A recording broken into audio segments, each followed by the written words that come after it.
So the question always comes up, how do the frequencies actually work? Like, we know that 40 hertz reduces inflammation, and we know that 13 hertz dissolves scar tissue. And we know pretty well that 81 hertz increases secretions. But how do they do that?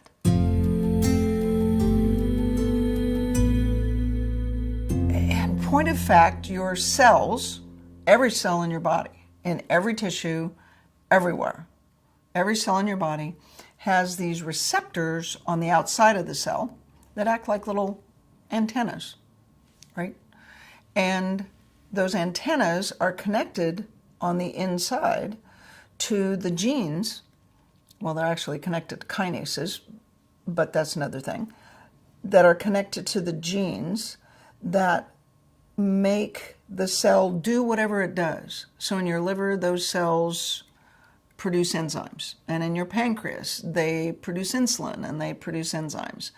And in your brain, they transmit messages from one cell body to another. But they all work roughly the same way. There's an antenna, a bunch of, like hundreds of antennas on the outside of the cell. They're receptors. The receptors are connected to the genes inside the cell. Those genes create the substances that the cell creates. So the receptor changes genetic expression. So the gene is sitting there not doing much. I'm just sitting there being a gene, just not much to do here today. And then if you're a liver cell, for example, the gene's just sitting there, doesn't do much. But when you, let's say, take a sip of wine, alcohol is a chemical that has to be metabolized by your liver. So this liver cell that's sitting there going, alcohol comes by, lands on this receptor, and says, okay, your job, this cell, has as its job to detoxify or take apart alcohol. Because if you don't, the alcohol sticks around, it creates damage, it's not a good thing. So the alcohol lands on the receptor, that goes in, it changes the internal machinery of the cell, it wakes up the part of the gene that says, whoa, I have to create an enzyme that will detoxify alcohol, right? And so this receptor changes what the cell does for a living, turns the genes on, makes the cell work. And the alcohol lands on the receptor kind of like a key in a lock. You know, if you're going to unlock your car door, you put the key in, turn it from on to off, off to on. That's how these receptors work. It's like a key in a lock, okay? Let's say you take a medication. We'll just say Advil because it's easy. The Advil lands on this receptor, once again, like a key in a lock. And this cell, for example, is responding to things in the environment that turned it on that say, whoa, we need to create inflammation. So now you've got some joint pain, you've got a little arthritis, and the reason you have the inflammation is this cell has been turned on by something in the environment that tells the cell, make inflammation, make, they're called prostaglandins, make these chemicals that create inflammation. It's key in a lock. Something landed in this receptor, turned it on, and it makes the cell create inflammatory products. It's a key in a lock. We talked about 40 hertz being able to reduce inflammation. The data that we have and the experiences that we've had in 20 years with FSM and all of the animal data and the human data that we have, the only thing that makes any sense is that the frequencies are actually working sort of like your key fob, right?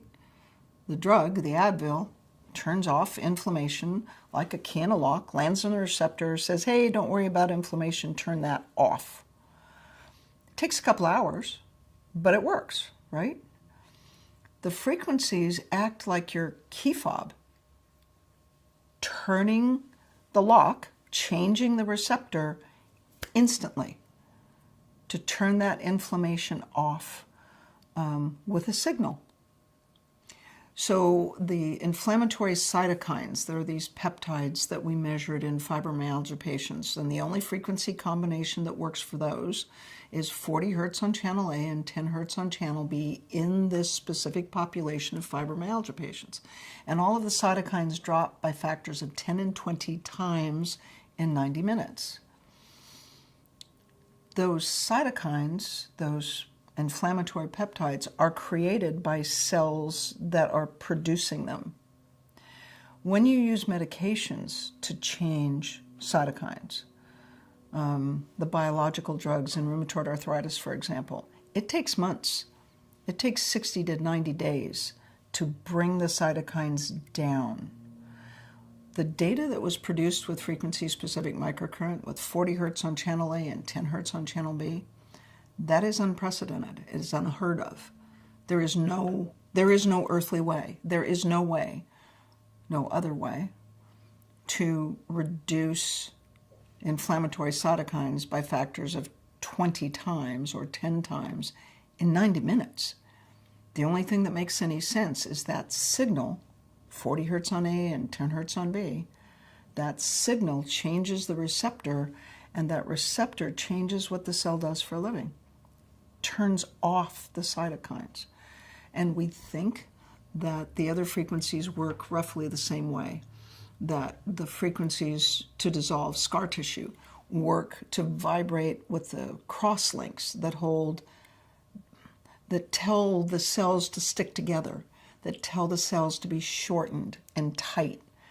And when you zap the key fob, when you send the signal, it vibrates with those receptors and change the signaling, and that changes the state of the tissue. It makes scar tissue go from rock hard to just smushy.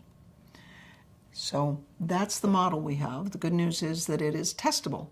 We can actually test the genes. If I can get the right patient in the right place at the right time with the right lab to do the blood work, we can verify this. But in the meantime, it's a model that makes sense and gives us a pretty good idea of how the frequencies are probably working.